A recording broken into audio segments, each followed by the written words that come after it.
கேள்வி ஒன்றாக இருந்தாலும் பதில் எப்படியா இருக்கான், ஆளுக்கு ஏற்ற மாதிரி மாறுபடும். நேரில் வந்துட்டால் என்ன பண்ணிடலாம், எல்லா கேள்வியும் கேட்டு தெளிவாக. அதுக்கு தான் சத் சங்கம்.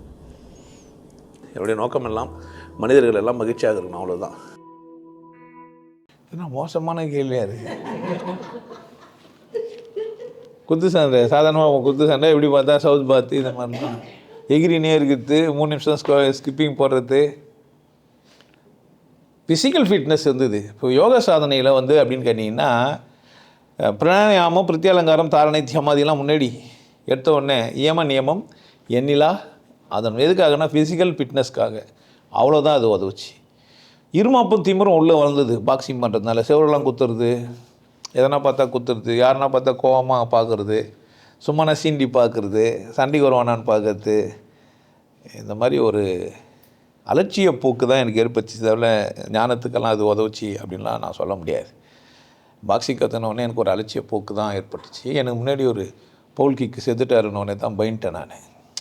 இது ஆபத்தான ஒரு விளையாட்டு, போட்டி மனப்பான்மை வாழ்க்கைக்கு நல்லதில்லை அப்படின்னு முடிவு பண்ணேன். அதனால் போட்டியின்றி வாழ முடியுன்ற ஒன்றுக்கு தான் அது உதவிச்சே தவிர மற்றபடி எனக்கு ஆன்மீக வாழ்க்கைக்கு அது பெருசாக நான் இவ்வளோ தான்.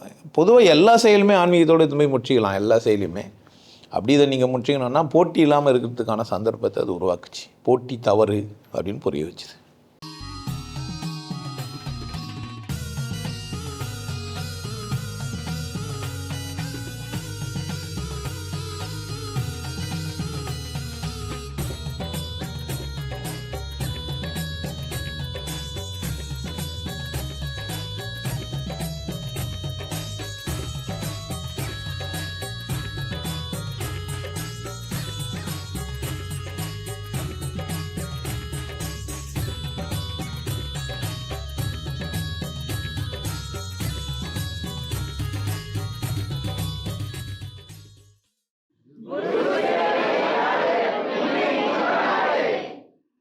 நல்லா இருங்க, சிறப்பாக இருங்க, கொண்டாட்டமாக இருங்க.